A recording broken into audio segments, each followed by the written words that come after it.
उपचुनावों के नतीजे आने के बाद आज सपा अध्यक्ष अखिलेश यादव मीडिया से रूबरू हुए, जिसमें उन्होंने कहा कि योगी सरकार को किसानों का दर्द नहीं दिख रहा है। किसान लगातार कई महीनों से संघर्ष कर रहे हैं, लेकिन सरकार किसानों के लिए कुछ भी नहीं कर रही है। किसानों को अपनी ही ज़मीन के लिए सरकार से संघर्ष करना पड़ रहा है, लेकिन प्रशासन उल्टा किसानों और महिलाओं को ही धमका रहा है। आपको बता दें कि आज राजधानी स्थित सपा कार्यालय में फैज़ाबाद अयोध्या से आए किसानों ने सपा अध्यक्ष के सामने अपनी परेशानियों को जाहिर किया।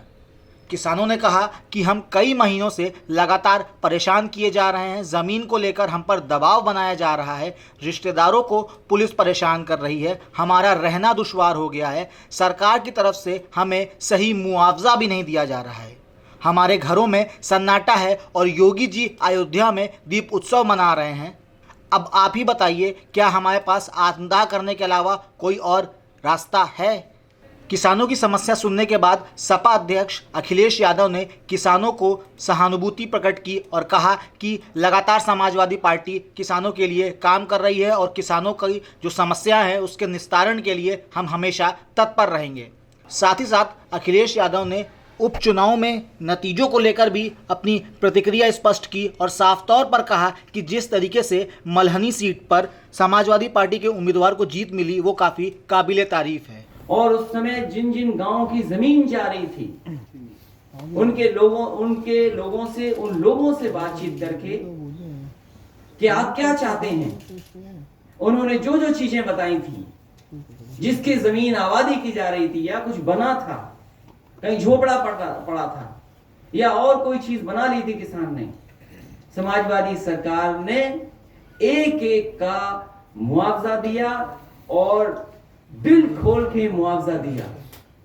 मुझे याद है इसी लखनऊ में जहां पर एक्सप्रेस वे को घुसना था, क्योंकि जब डिजाइन हो जाए, अलाइनमेंट हो जाए और उसके बाद ये पता लगे कि इसमें 2 गांव आ रहे हैं, अगर इन 2 गांव को नहीं शिफ्ट किया जाएगा तो ये एक्सप्रेस वे कभी लखनऊ से नहीं जुड़ पाएगा।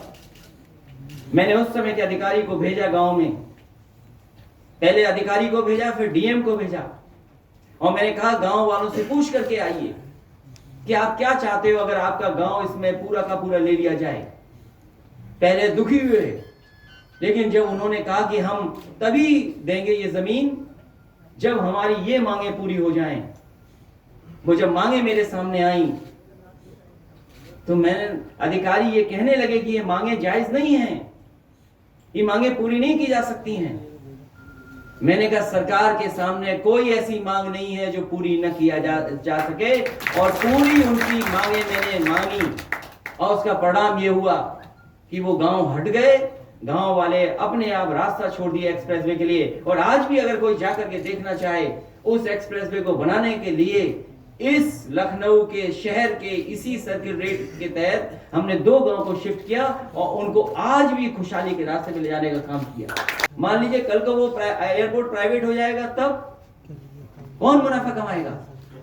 हमारे गरीबों किसानों की जमीन लेकर के आप मुनाफा किसी और को कमाना चाहते हैं, तो कम से कम सर्किल रेट बढ़ा करके, और ये पुण्य काम होने जा रहा है, 6 गुना इनको जमीन का मुआवजा मिलना चाहिए। समाजवादी लोग आएंगे तो इसी तरह का मुआवजा आपको देंगे, आपको आपके सम्मान से ठेस नहीं पहुंचेगी। अगर हमें कोई सम्मान करना पड़ेगा तो सम्मान करेंगे और आपकी मदद करेंगे। अब तो बिहार में ज्यादा बड़ा मामला हो गया, इसलिए हमारी बात ही खत्म हो गई।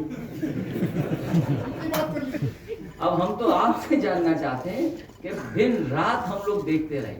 देखिए, अमेरिका का चुनाव जो था वो भी बड़ा ऐसा ही था।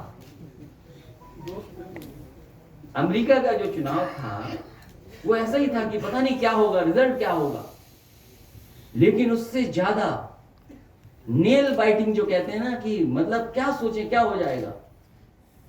कई चैनल वाले तो क्रिकेट की तरह बता रहे थे, सुपर ओवर, स्ट्राइक रेट और ये और सब। ऐसा चुनाव हम लोगों ने कभी नहीं देखा और शायद किसी ने नहीं देखा होगा। तेजस्वी जीतते जीतते रह गए, सरकार बनाते बनाते रह गए। जितने भी लोकतंत्र पसंद लोग हैं, जिन पर लोकतंत्र का भरोसा है, जिन लोगों ने भरोसा किया है, वो सब दुखी हैं। क्या ऐसे भी चुनाव लड़े जाएंगे? 13,000 के अंदर 14,000 ज्यादा से ज्यादा है। फिर अगर ये नौकरी दे रहे हैं, अगर ये नौकरी दे रही है सरकार, तो विभाग है, किस जगह नौकरी दी है वो आंकड़े बता दें। किससे आंकड़े छिपा रहे हैं आप? और मैं तो नौजवानों से कहूंगा, एक समय आएगा जब हमें भी अपनी बातें रखनी होंगी, कहनी होंगी। उस समय कहेंगे, कोई ना कोई योजना ऐसी लाएंगे जिससे दिखाई देगा कि हाँ, ये सरकार दे सकती है नौकरी और रोजगार। क्या अगर आप मेट्रो का ही गिन लीजिए, तो ये सरकार आंकड़े नहीं बताएगी कितनों को नौकरी दी। इससे पहले तो करोड़ों को नौकरी दी थी, अब लाख क्यों दे रहे हो? 1 करोड़, कई करोड़ कहा था। और फिर देश के प्रधानमंत्री जी से उद्घाटन कराया था, और फिर 4 लाख करोड़ का इन्वेस्टमेंट की बात हुई थी। वो 4 लाख करोड़ इन्वेस्टमेंट हुए कि नहीं हुए? अगर हुए होंगे तो शायद 50 लाख नौकरी मिलेगी।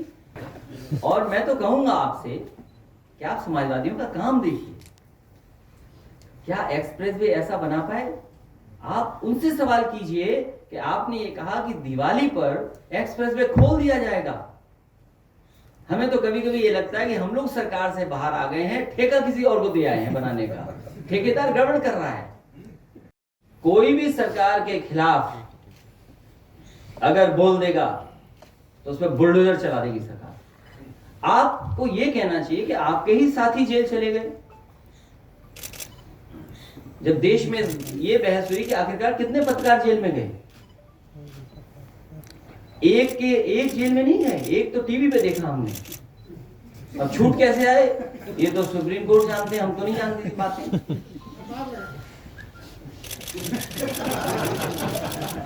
आप खुद ही कंफ्यूज हो। एक तरफ तो ट्विटर की बात कर रहे हो, दूसरी तरफ एक्सप्रेसवे की बात कर रहे हो। हालांकि ट्विटर को लेकर एक न्यूज बड़ी इंटरेस्टिंग आई है, आप लोगों ने भी फॉलो की होगी। एक पार्टी की नेता, उसके फॉलोअर लाख हैं, लेकिन इस वोट मशीन में इतने में निकले। तो आप समझ लीजिए उससे, ये जरूरी नहीं है कि वो समाजवादी हैं, जरूरी नहीं है कोई समाजवादी है। और ट्विटर पे कोई लड़का बन के फॉलो कर रहा है, कोई लड़की बन के फॉलो कर रहा है। आप पे भी रिक्वेस्ट आती होगी, कहीं ऐसा तो नहीं कि आप भी लड़की का आईडी बना करके किसी से जुड़े हों? आपका भी रियलिटी चेक करना पड़ेगा मुझे। Video desk India junction. देश और दुनिया की खबरों से जुड़े रहने के लिए सब्सक्राइब करें हमारा चैनल इंडिया जंक्शन।